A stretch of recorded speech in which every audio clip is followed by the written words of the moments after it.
Hindu law में valid adoption की क्या क्या रिक्वायरमेंट्स है, अडॉप्ट कौन कर सकता है, किसको कर सकता है, अडॉप्शन दे कौन सकता है, लीगल इफेक्ट क्या होगा अडॉप्शन का, कि डॉक्ट्रिन ऑफ रिलेशन बैक क्या होती है, इंपॉर्टेंट केस लॉस क्या क्या है, एक्सपेक्टेड क्वेश्चंस क्या क्या हैं, ये सारा कुछ पढ़ते हुए आज हम कवर करने वाले हैं section 6, 7, 8, 9 and 10 of the Hindu adoption and maintenance act. Hello and welcome to the law cube. चलिए वीडियो को स्टार्ट करते हैं। सबसे पहले हम बात करेंगे सेक्शन 6 और 7 की, जो कि रिक्विजिट्स देते हैं of a valid adoption. Okay, so requisites मतलब रिक्वायरमेंट्स, राइट, पुट सिंपली। अब capacity of person adopting, right, ये कहता है कि अडॉप्शन तभी वैलिड है अगर जो पर्सन अडॉप्ट कर रहा है वो केपेबल है, जो अडॉप्शन में दे रहा है वो केपेबल है, जिसको अडॉप्शन में दिया जा रहा है वो देने की केपेबल है, और अगर आपने सेरेमनीज लाइक दत्ता होमम करी हैं, राइट, अगर ये कंडीशंस आपने फुलफिल नहीं करी हैं तो आई एम सॉरी, आपका अडॉप्शन क्या है, वैलिड नहीं है। ओके, अब ये कंडीशंस क्या हैं, यही आगे के सेक्शंस में लिखी गई हैं।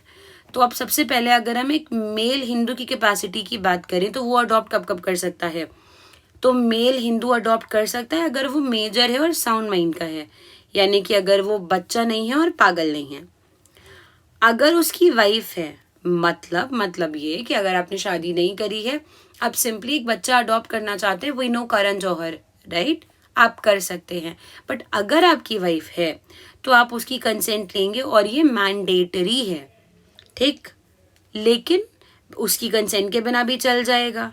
कब चल जाएगा, तब चल जाएगा जब उसने संन्यास ले लिया, दुनिया त्याग दी है, राइट, या फिर अब वो हिंदू नहीं रह गई हैं, या फिर उन्हें कोर्ट ने अनसाउंड माइंड का डिक्लेयर कर दिया है। यहाँ पे कोर्ट की बात क्यों करी गई है, भाई मान लेते हैं कोई हस्बैंड है, उसको बच्चा अडॉप्ट करना, उसने कह दिया अरे मेरी वाइफ तो पागल है, तो ऐसे नहीं चलेगा। उसे अगर कोर्ट ने डिक्लेयर कर दिया है तो हम मान लेंगे कि ठीक है, अब आपको कोई रिक्वायरमेंट नहीं है। इसके बाद हम पढ़ेंगे सेक्शन 8 एंड 9।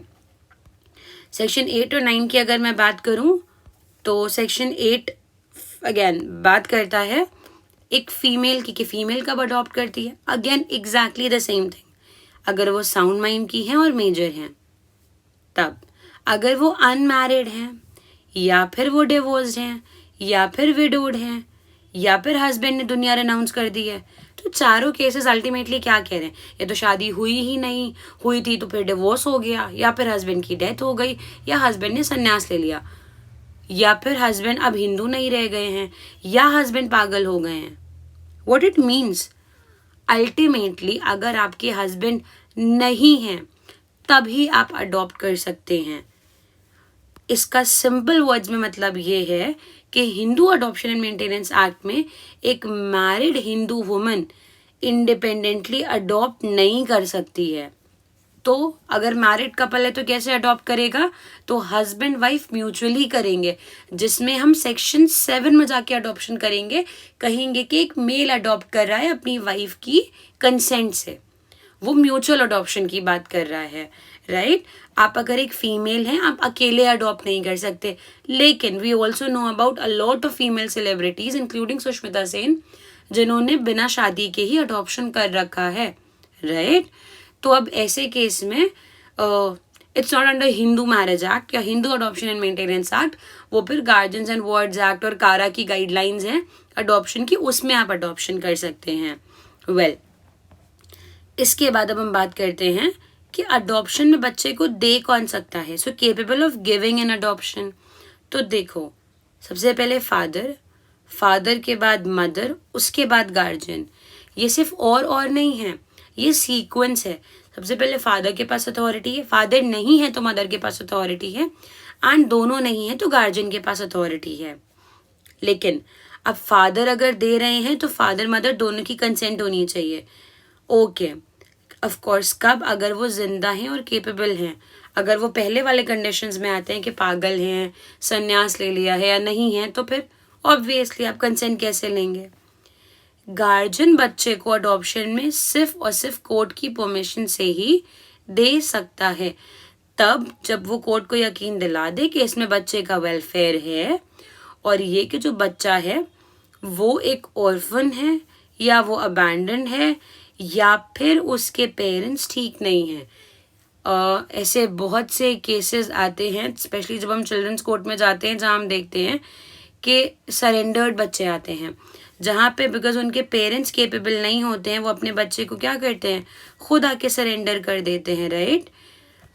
एनीवेज, लास्टली हम बात करेंगे सेक्शन नंबर 10 की। किसको अडॉप्ट किया जा सकता है? हम क्या पढ़ रहे हैं? Hindu adoption and maintenance act. Of course किसी हिंदू को अडॉप्ट किया जा सकता है, लेकिन वो ऑलरेडी अडॉप्टेड नहीं होना चाहिए। यानी कि एक बच्चा था, फैमिली में अडॉप्ट होके आया था, अब आप उसको अडॉप्ट करना चाह रहे हैं, no, not at all allowed. ऐसे तो फिर वो बच्चा पासिंग द पास बन जाएगा। सिर्फ और सिर्फ एक बार अडॉप्शन हो सकता है, एंड सिर्फ अनमैरिड बच्चे का ही अडॉप्शन हो सकता है। बट हम पूरे हिंदू लॉ में एक ही एक्सेप्शन पढ़ते आए हैं कि अगर आपका कस्टम अलाउ करता है तो फिर यू कैन गो अदरवाइज, और बच्चे की एज 15 साल से कम होनी चाहिए। अगेन, अगर कस्टम फिर भी अलाउ कर रहा है, आप फिर भी शादी कर लिए। अब जो हमने पढ़ा इसको एक बार क्विकली रिकैप कर लेते हैं। सेक्शन 2 एप्लीकेबिलिटी की बात करता है। हु इज अ हिंदू वाली वीडियो पहला लेक्चर है, उसको देख कर आना। वो देख जाओगे तो समझ जाओगे जितने भी Hindu marriage act, adoption and maintenance act, minority and guardianship act, succession act, चारों एक्ट्स में who is a Hindu, same section, same definition, सब जगह पूरा क्वेश्चन आता है सेमेस्टर एग्जाम में, इवन जुडिशरी में स्किप नहीं करना है। ओके, तो हिंदू कौन है ये आप सेक्शन 2 पढ़कर समझ जाएंगे। सेक्शन नंबर 6 जो कि कहता है कि वैलिड अडॉप्शन के एसेंशियल्स क्या है। फिर 7 बताता है कि मेल हिंदू कब अडॉप्ट कर सकता है। 8 बताता है कि फीमेल हिंदू कब अडॉप्ट कर सकती है। 9 बताते हैं कि अडॉप्शन में दे कौन सकता है, और 10 बताता है कि अडॉप्शन किसका हो सकता है।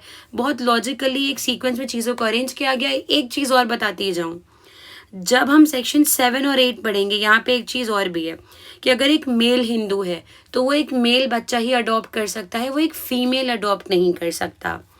और जो फीमेल है सेम, वो भी एक फीमेल बच्चा अडॉप्ट कर सकती है। बट अगर आपको दूसरे जेंडर का बच्चा अडॉप्ट करना है तो आपके और उस बच्चे की एज में 21 ईयर्स का गैप होना चाहिए।